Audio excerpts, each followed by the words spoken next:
Well, hello, writers. Welcome to episode number 260 of How Do You Write? I'm Rachael Herron, and I'm so excited that you're here with me today as I talk to Lexie Elliott, who was so cool to talk to. I absolutely loved her thriller, How to Kill Your Best Friend. Couldn't put it down.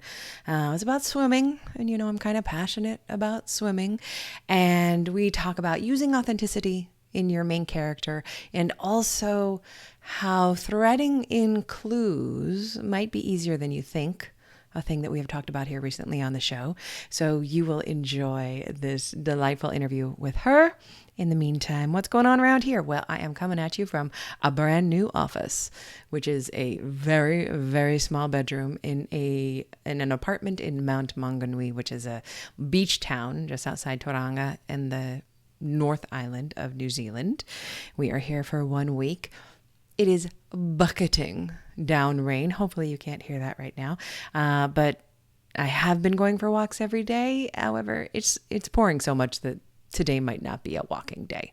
Honestly, it is that rainy. Our first full day here, we climbed the mount, which was intense. I don't know if I've ever walked up something that was that steep for that long, but we made it. And that was something I'm very proud of because I am very strong, but neither my wife nor I are that physically fit. We're always trying to do a little bit more, but that was a challenge. But I did not want to come to a place known as the Mount and not climb the Mount. And we did it, and the view was incredible from the top. We went up one side and came down the other, water surrounding us, ships moving. It's kind of this wonderful mix of beach and industry, which is something I really like coming from Oakland. As we look out our windows, we can see the same kind of cranes. Every once in a while we will look out and there's an entire huge building moving past, but it is a container ship. So that is really cool. And yeah, after this, we are going to be moving down toward Wellington this weekend because we're going to go look at the house that we might rent. So that would be at the end of October. That would be happening. So that is an exciting move to make. And after that, I have no idea where we're going. We have 1 week booked in Wellington and then nothing in the future. So, because I'm scared that at any moment, a community case of COVID could be found outside Auckland and the country would shut down again and we would not be able to move Airbnb at all. So we're really trying to take it as one day at a time as we can and still live our lives. At the moment, we are currently still in level 2, which means that everything happens except you wear masks indoors unless you're eating or exercising. So it's quite awesome. We're going to go to a mall later today because there are some things we need that we haven't been able to buy. And it's going to be really exciting. That's our big outing for today. And but Auckland, poor Auckland, still remains in level 4, not leaving the house. Seeing no one, nothing open, no restaurants, nothing, because they're still having 10 or 15 cases a day report. So they've still got it locked down. No one out, no one in. It was very exciting going through Auckland. The government had told me that we could. However, I think I said last time that it had been reported that, or not, perhaps you won't get through. So at the border, when we're talking to the police who are there, I showed them my permission from the government because we are moving residences. We don't have a permanent residence. So this isn't like vacation for us. We're moving around, living with all of our belongings. So he let us in to the level 4 zone, which was very much like entering a zombie land. There had been traffic up until then. And then when we entered Auckland region, there's just nothing moving. We were driving through quietly. And it only struck me when we were inside the perimeter that, oh my gosh, I've been worried about getting in. I should have been more worried about getting out because now I'm in the infection zone and they're not going to want to let us out. So we needed to not stop. Obviously, when we're not going to stop, it was illegal for us to stop, even for gas or a bathroom. But Google Maps kept trying to reroute us around the roadblocks. And I didn't understand that for a while. It's just like I was following Google Maps blindly and it kept putting us on side roads. What are we doing? And we're also killing time. They're tracking our license plate as we move through. So they'll know if we've got an extra half hour not accounted for. What were we doing? Were we making out with strangers in the streets? They're not going to let us out now. So we finally managed to get to the border, and the man let us out. And then we were free back in level 2. But it was a very, very strange experience, strange feeling. So we are here.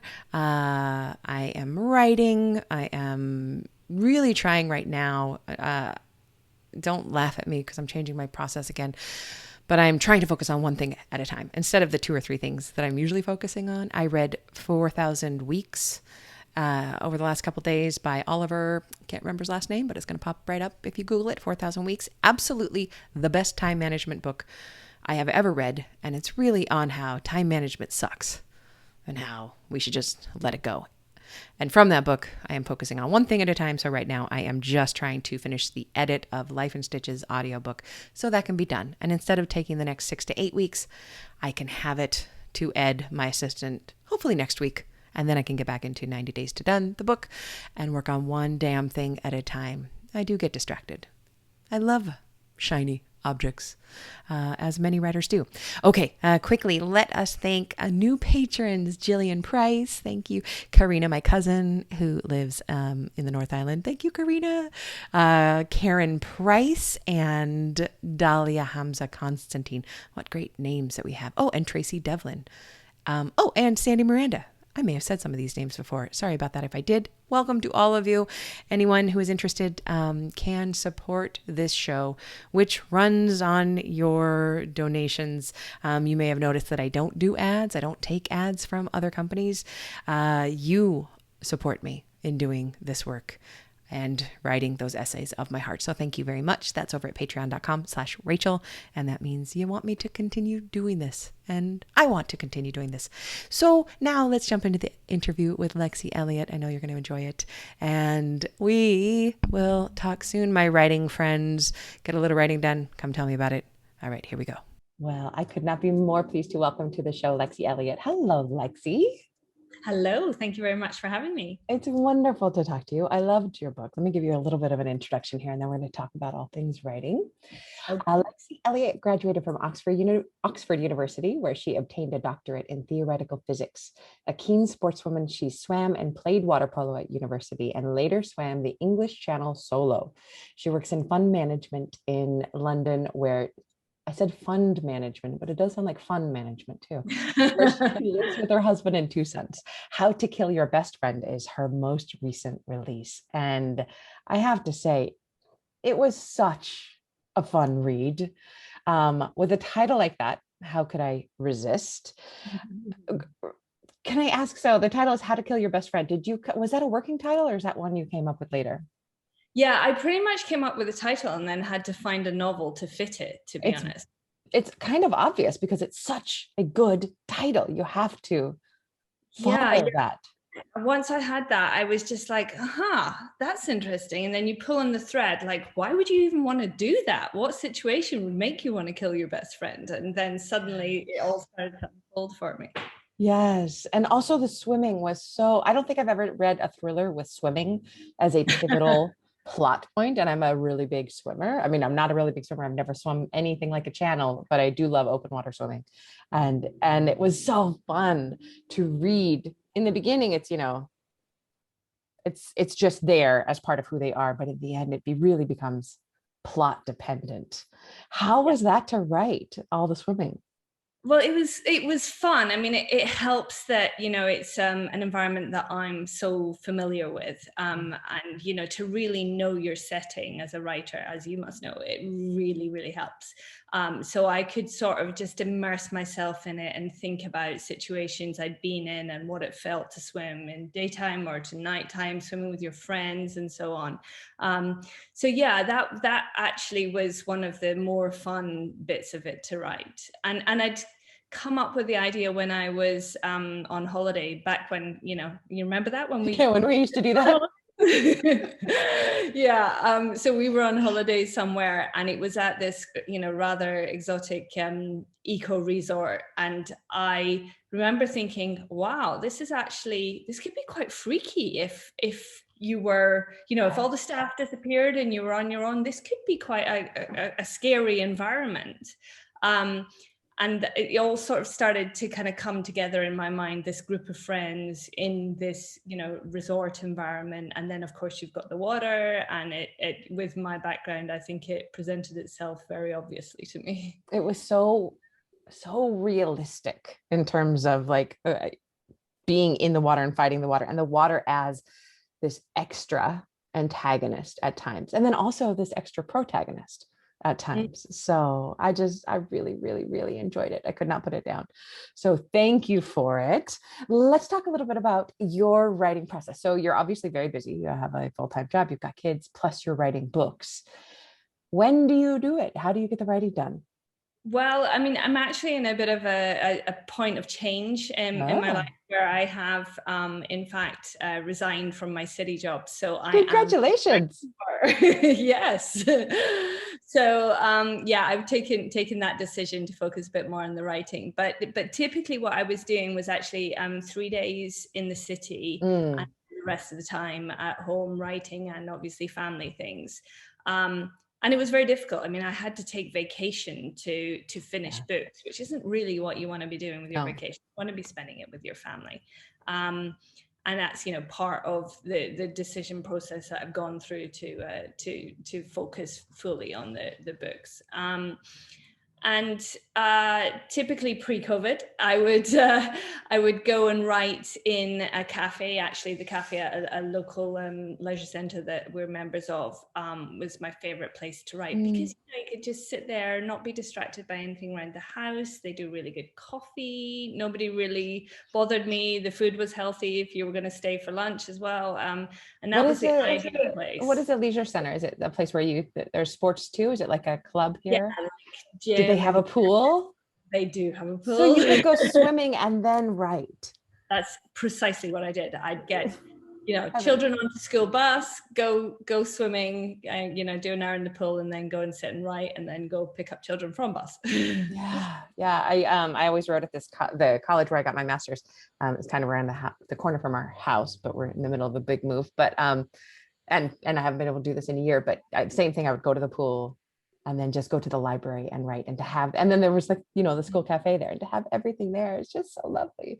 So how have you been doing it now for the last year or so? Yeah, I mean, just having to write at home. And while the kids were on homeschooling, that was really tricky. How old are the kids? So now Cameron's 15 and Zach is 12. So they're not at the age where they need someone looking over their shoulder the whole time, but there is a lot of, Mom, the printer's not working, or how do you conjugate this French verb, or and questions about Latin. I never did Latin. You're on your own. No help from me on Latin. So do you have your own office at home, or do you just kind of squeeze yourself in where you can? It's rather typical. I sort of do, but I end up sitting at the table in the kitchen. That seems to be the comfortable place for me.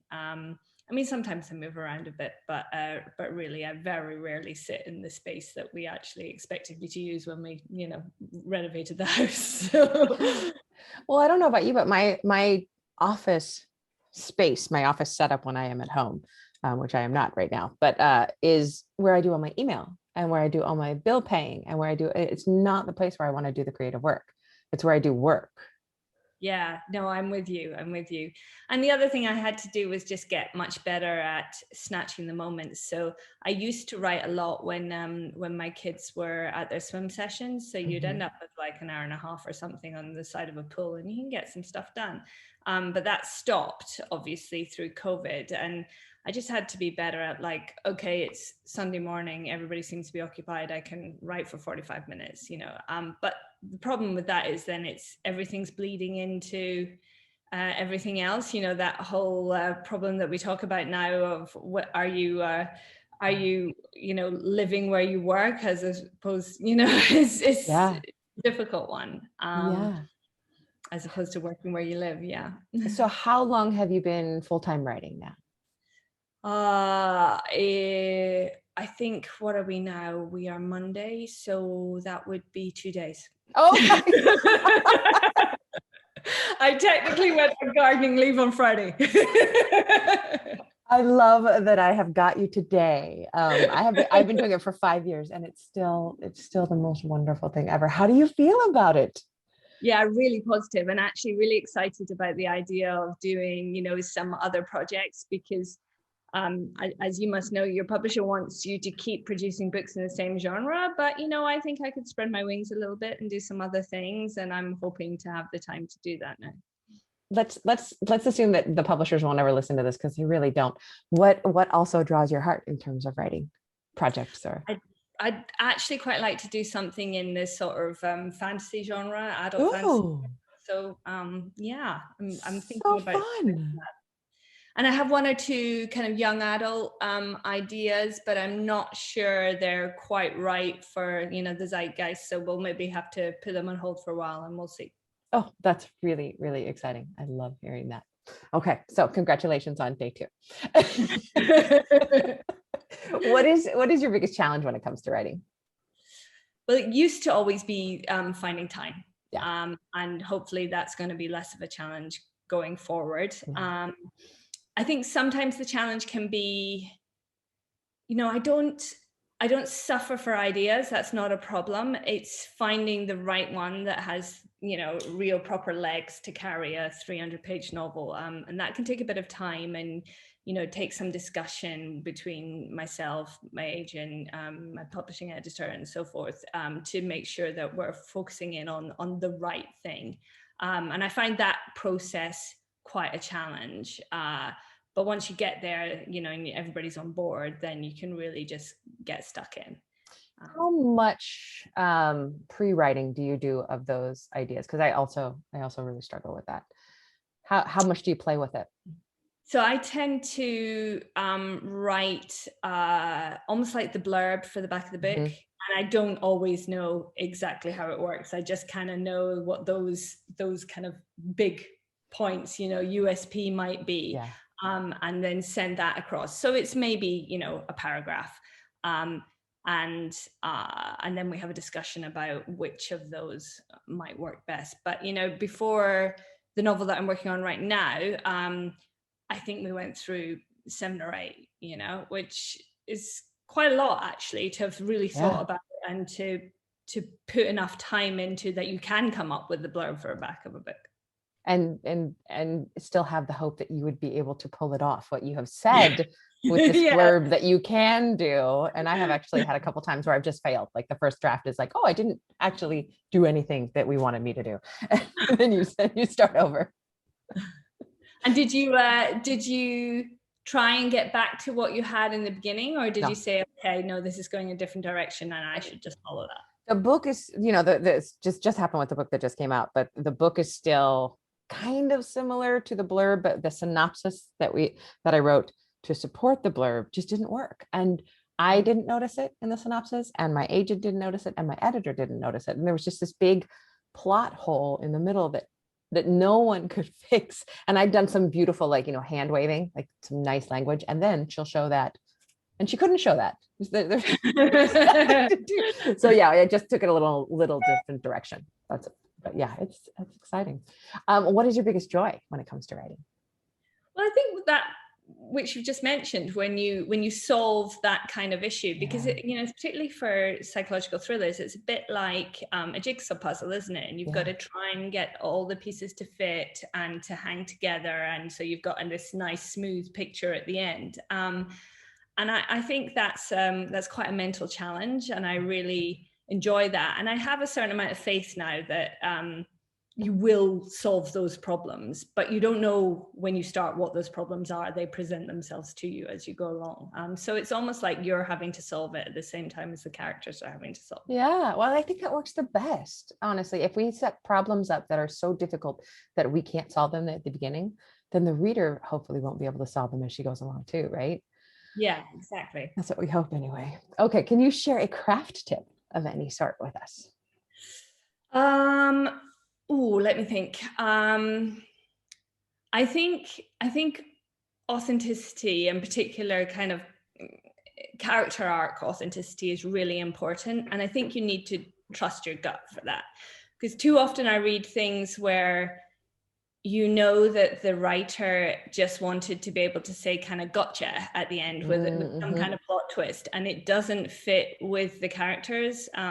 Or you read something where you think, nobody in their right mind would do that. You know, it's a storm, there's no lights, you hear a noise from the basement, and you've already been told there's a serial killer on the loose. Let's go down and look in the basement. No one's doing that. No one is doing that. You're running for the hills at that point. You're going to find a friend. So I think sticking to the authenticity of what you would reasonably do in a situation is important, and that a character, that the choices they make fit with who you've shown them to be all along. And I don't think that takes away from being able to surprise a reader. You want them to go, oh yeah, I should have seen that, but I didn't, as opposed to, oh yeah, you got me, but there was no chance of me working that out. Right. I think it's important. And I think another thing that I've learned is that you can change the slant of something. You can change kind of the tone of it with very few sentences afterwards in the edit. Tell me more about that. Well, I think if you suddenly decide that you want, or you get to the end and you need to thread something through that you haven't done so far, like an idea, or even, somebody has to become a person who is maybe just a little bit more malignant perhaps than you had written them originally. It doesn't take much to do that. You just need to find the right places to add. It might be 6 sentences in the whole book, right? And you can completely change the arc of it for that character and for the book as a whole. So don't get distressed if you suddenly get 2/3 through and think it's not going in the right direction, or I need to change this, because probably the changes are very slight, actually. They're meaningful, but they're slight, and which I always think is a great thing, and it gives me hope. But I was speaking to a friend of mine who actually is a film producer, and he said that's what petrifies him, because he's like, what if I miss putting in that shot or that sentence, and then I don't get the tone I want? I was like, oh God, I hadn't thought of it that way. Or maybe I'm a bit more glass half full. But that is a really interesting point, is that as writers, we get to make those tiny changes that change everything for the book right up to the end. I mean, like, you could even go over your copy edit allotment. How I don't know if they do this in Britain so much for it, but I don't think they would. I don't think they would like it but you could. Whereas if you're the director and you haven't shot the one thing that you needed to shoot in order to get that, you can't go back and recreate that day and that light. Yeah, so. I mean, I guess you might be able to do something with a voiceover, but still, it's kind of tricky, isn't it? Yeah, we have the best case scenario. My wife is a graphic artist, and she always says, well, you could just go change words, and I have to redraw a picture. And I say, it's okay, just do it anyway. Just the vision is still your friend. But I have a lot of jealousy for people who are, graphic artists or songwriters, because it seems like they just get it done a lot quicker, right? It's probably 9 months to a year to write a book, and I hear about all these fantastic songs that get knocked out in 20 minutes. I know. Can't even get through a cycle on the washing machine in 20 minutes. Come on. I can't remember to eat breakfast in that amount of time. Exactly. That's brilliant. I love those craft notes. What thing in your life affects your writing in a surprising way? I think everything kind of does, though. Everything sort of creeps in. Yeah. Well, I think probably the best example of that is when I was just starting out as a writer, and I wrote a story called Japanese Tourists, it was called. And I thought I was writing about one thing, and then I realized sort of 2/3 of the way through this that I was writing about my grandfather's death, and I just hadn't realized. And often it tells you something about what you're thinking when you write, and you find things creeping in. So I think everything does, and everything sort of finds its way in there in its own way, and maybe you only realize it when you have the finished product.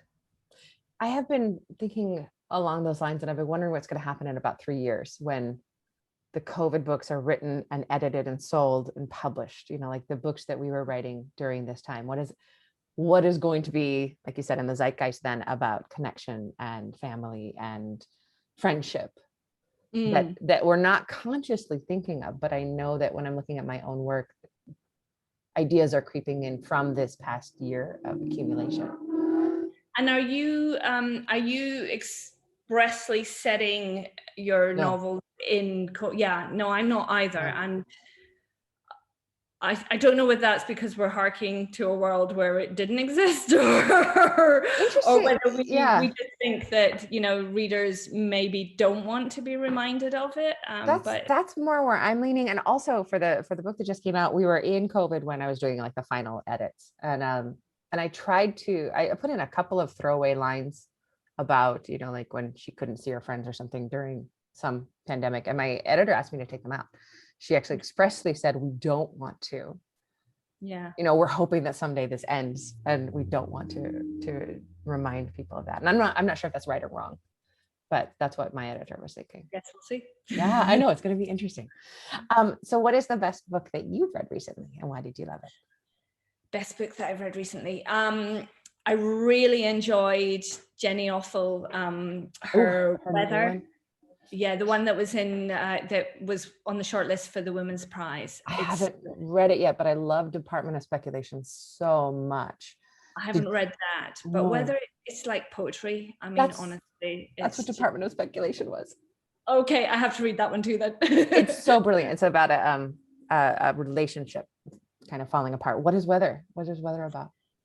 So it's a woman who is living in New York and is just really getting dragged into a panic about where the world is going, environmental impact, political environment, impact on her son, and on her marriage and so on. And she has a brother who is falling apart. It's just very real in the way that she deals with him, and it makes you laugh, and then the next sentence makes you want to cry. It's just utterly beautiful. Yeah, I really enjoyed that. I can't wait to read it. I love reading her and people like her because I know I can never do what she does. So it's really kind of pressure off. Yeah, I could just enjoy. Yeah, there's certain books I can't read when I'm writing. I don't know if you have the same, but I pick up the voice. But something like Jenny, I'm not going to pick up that voice. That's going to be fine. And then the other one I've been reading, but I've been reading forever, is Hilary Mantel's The Mirror and the Light, which I have the hardback. It's sitting beside my bed. It is, honestly, it's a doorstop. And I love it, but also I kind of don't want it to end because you know where it's going, right? I mean, I don't think it's a spoiler. He's going to die. So if you've enjoyed the journey and you like him, you kind of don't want to read that.